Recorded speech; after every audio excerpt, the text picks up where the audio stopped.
Hello, welcome back to our channel Edel Inspire dengan gue Edo. dan gue Dela.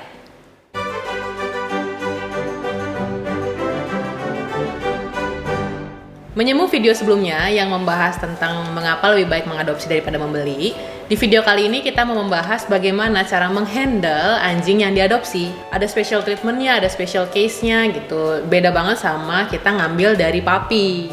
Sebenarnya mostly tuh untuk anjing adopsi, special treatmentnya itu karena behavior ya. Behavior itu tingkah laku.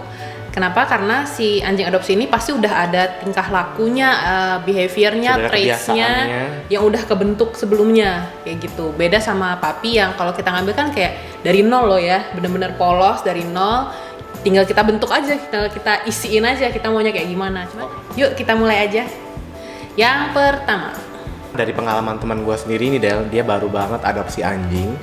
Behavior yang agak bikin teman gue shock itu adalah anjingnya ini makan pup. Oh, penyebabnya kenapa ya? Kok bisa anjing tuh makan pupnya sendiri? Kalau dari informasi yang gue tahu, tapi mungkin kalian bisa koreksi kalau gue salah. Komen di bawah. Setahu gue anjing makan pupnya itu karena pupnya itu masih berbau makanannya. Jadi biasanya di perutnya itu mungkin kurang oke proses pencernaannya, sehingga pupnya itu keluarnya masih bau dog food atau makanan yang dia makan lah. Oh, gitu. Jadi nggak tercerna seutuhnya. Jadi nggak tercerna dengan baik. Harusnya kan kalau yang namanya pup ya udah begitu keluar aroma pup dong ya. Nah ini mungkin masih ada aroma kibelnya atau aroma dog foodnya atau aroma dagingnya gitu ya. Nah ini teman gue agak shock sih. Jadi dia sempat nanya ke gue, kok anjing gue baru gue adopsi ini makannya makan pup ya.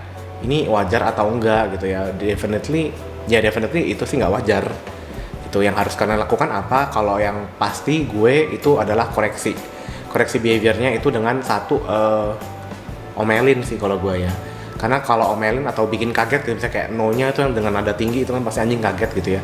Jadi ketika dia mau akan melakukan lagi dia pasti akan udah warning dulu nih, gue boleh apa enggak gitu ya. Dan yang kedua itu selain dikoreksi dengan suara, itu gue suruh dia untuk hukum anjingnya dengan masukin ke kandang. Jadi dia dapat korelasi. Jadi dapat korelasi kalau makan pup dia akan masuk ke kandang, which is nggak nyaman gitu kan. Yang kedua itu ada perbedaan tentang pola dan jenis makanannya. Mungkin di sebelumnya kan dia siapa tahu dikasih makannya nggak teratur atau cuma sekali sehari, atau jenis makanannya kayak mungkin yang sebelumnya ngasihnya nasi terus atau ngasihnya roti terus, giliran masuk rumah kita kasih dog food atau kasih daging atau raw food, ternyata dia nggak mau kayak gitu.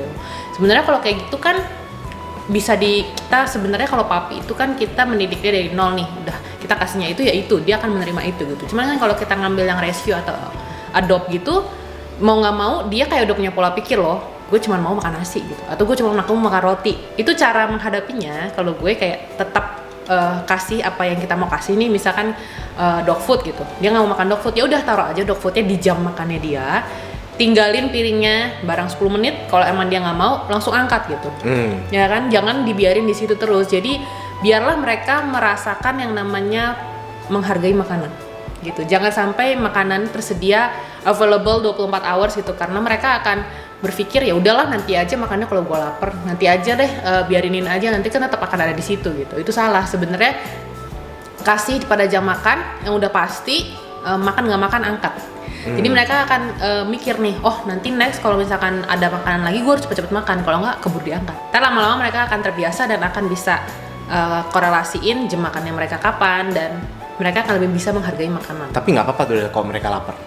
Kalau dari gue baca sih kayak sehari 2 hari nih ya, anjing tidak makan ini tidak menjalankan untuk tidak memberi makan anjing loh. Cuma maksudnya dalam rangka pelatihan ini, dalam rangka training ini atau memberi makanan baru itu nggak apa-apa selama air bersih selalu tersedia. Oh jadi maksudnya anjing nggak makan blok makanan tapi selama ada air bersih itu masih oke. Mereka masih bisa bertahan hidup ya. Cuman kayak nggak mungkin lah lebih dari 2 hari gitu. Gue udah pernah nyalanin sendiri untuk Oscar gitu. Sehari aja dia juga udah pasti lapar sih. Iya kalau lapar mau nggak mau pasti makan apa yang ada di depan. Apa yang ada di depan mereka gitu. Dan ketika mereka memang mau makan itu langsung appreciate gitu. Langsung dipuji. Jadi mereka tahu, oh ternyata gue disuruhnya makan ini. Yang ketiga, ini biasanya penting banget, yang sering terjadi juga pada anjing-anjing rescue atau anjing-anjing adopt itu adalah mereka biasanya punya trauma masa lalu, Del. Ya entah mungkin dipukul atau dilempar gitu ya. kayak salah satu anjing teman gue ini ketika ownernya ini bawa sapu lidi, sebenarnya sapu lidi mau buat ini nebasin kasur Iya, gitu. sama Excel juga. Gitu, terus dia itu takut dan pipis. Oh, sampai pipis.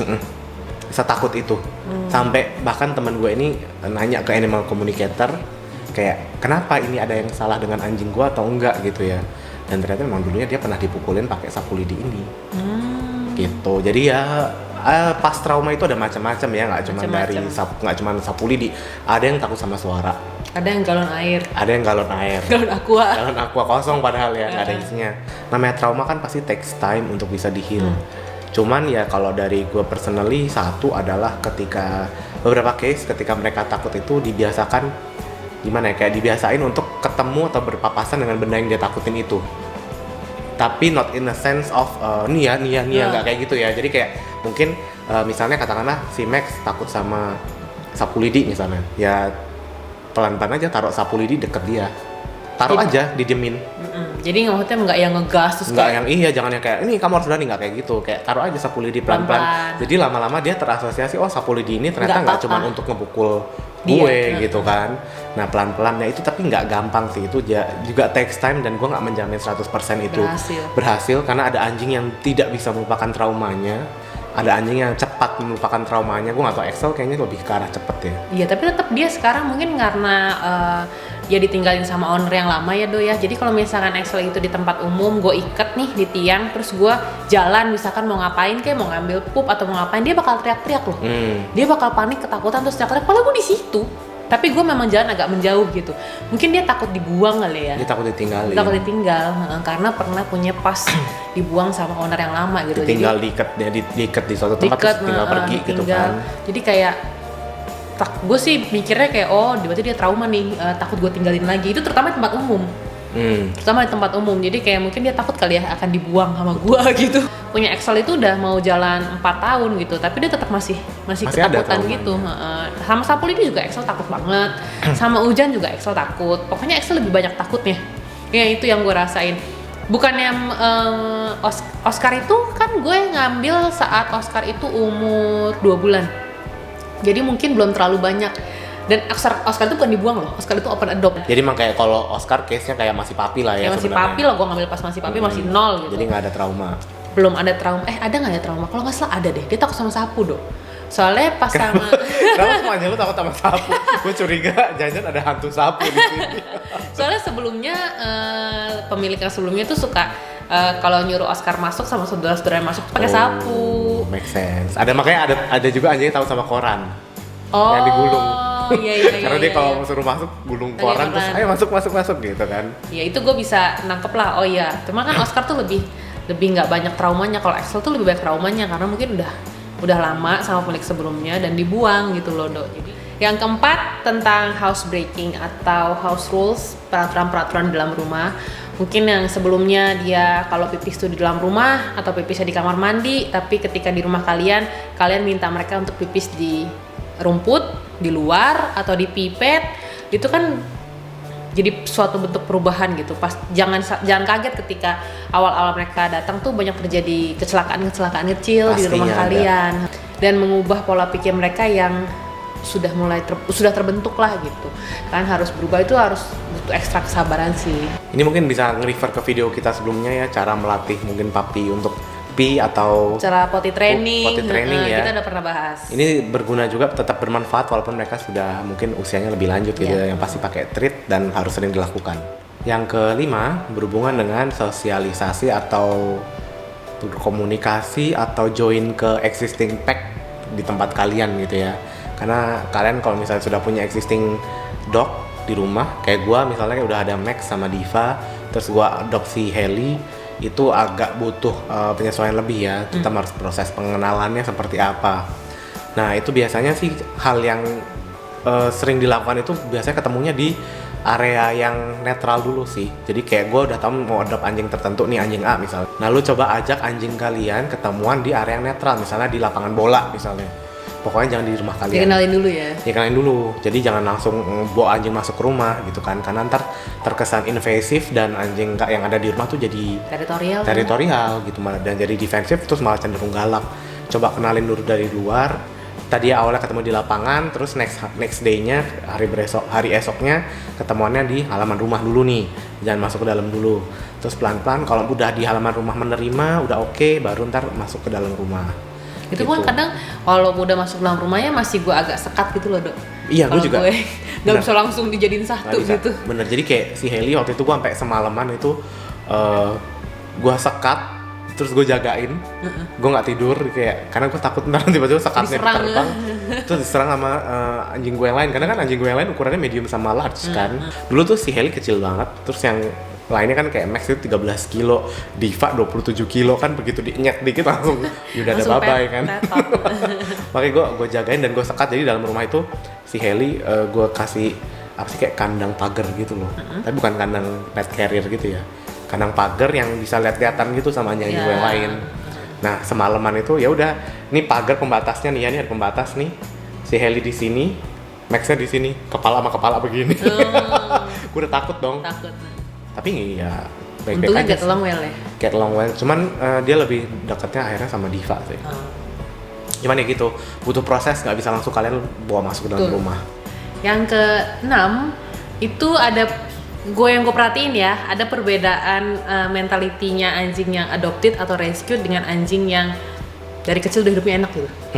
Kayak misalkan Oscar nih, itu Oscar kan gue ngambil dari umur 2 bulan, jadi dia tuh literally kayak nggak ngerasain yang namanya penderitaan kayaknya ya. Nggak ngerasain dibuang, ditinggal owner atau ditelantarin, di open adopt tuh enggak. Oscar tuh nggak merasakan itu, jadi dari umur 2 bulan ya udah hidupnya enak sama gua gitu. Beda sama Excel kan kayak udah hidup nih sama keluarga sebelumnya, tahu-tahu di tengah-tengah dibuang, jadi dia punya trauma dong. Nah itu tuh gue perhatiin kalau Oscar itu lebih belagu, lebih sok, lebih petantang-petenteng gitu, kayak mungkin lebih nggak menghargai ya. Gimana ya ngomongnya ya? Kalau Excel itu mungkin karena mereka take it for granted, ngerti nggak? Jadi kayak dari awal gue hidup, ya emang lu harus mencintai gue seperti ini. Karena dari awal lu sudah seperti ini. Gue hidupnya tuh begini. Iya. Gitu. Gue hidup begini. Kalau Excel tuh enggak. Excel tuh lebih most loving, lebih understanding, lebih care gitu. Lebih down to earth kali ya. Gimana ya ngomongnya? Nggak sombong ya. Nggak sombong Kak. Kalau misalnya Oscar tuh belagu banget gitu loh. Belagu, petantang mententeng. Mungkin dia show off ya. Jadi kayak dikasih makanan juga kan Oscar tuh males-malesan loh. Oh, dia nggak apresiatif ya. Nah, ya kurang menghargai. Mungkin karena ya emang gue dari kecil juga lu kasih makanan kayak gini. Dia nggak ngerasain, nggak pernah makan seharian. Iya. Ya kan, gitu. Jadi dia udah tahu gue jam segini pasti gue makan. Pasti gue akan tetap ada lu ya, gue dikasih makan gitu. Iya, jadi gue nggak makan sekarang pun ntar gue jam berikutnya ada makanan. Ada makanan. Gitu, bener-bener itu make sense sih. Di kasur gue tiba-tiba kayak tidur aja gue kayak udah pasrah sama hidup gitu ya. Lo tahu si Heli itu tiba-tiba ya berdiri gini ke arah dekat kasur gue, terus jilat-jilat tangan gue, terus nyenderin kepalanya di tangan gue. Itu extra banget. Kayak tenang-tenang gue ada di sini. Dia ngerti ya. Dia kayak mengerti gitu loh, tuh kayak empatinya tuh lebih tinggi. Oh iya, empati. Beda sama anjing yang kayak Max atau Diva yang dari kecil, kan kalau Max memang gue ambil dari umur 4 bulan ya. Jadi kalau dia udah ada tulisan pun kayak tulisannya mungkin 1 paragraf ya. Tapi di luar mungkin hurdles atau kesusahan-kesusahan tersebut, ketika kalian sudah mengadopsi anjing itu kayak ada gimana ya? Kalau gue sih merasa kayak I saved a life gitu, kayak gimana ya? Lu pride sendiri apa? Mungkin bukan pride yang ini lo gue dapat medali, bukan yang kayak gitu ya. Cuman gitu. Kayak di satu sisi kayak kita bangga terhadap diri sendiri ya. Karena kita berhasil menyelamatkan 1 nyawa gitu. Betul. Dari hidupnya yang nggak enak dulunya. Betul. Kita sih nggak bilang kita itu hero. Oh no, we are far away from hero. Iya, cuman maksudnya setidaknya we can be a hero for one animal. Yes. Iya nggak sih? Oke, itu tadi tips-tips cara-cara dari Edel gimana menghandle anjing hasil adopsi atau rescue. Komen-komen di bawah jika kalian punya pengalaman mengadopsi atau bahkan merescue seekor anjing, boleh di-share ke kita biar menjadi inspirasi untuk recover lainnya. Sekian video hari ini, semoga bermanfaat buat kalian. Gue Edo dan gue Dela. Sampai jumpa di video berikutnya. Salam woof woof. Bye. Bye.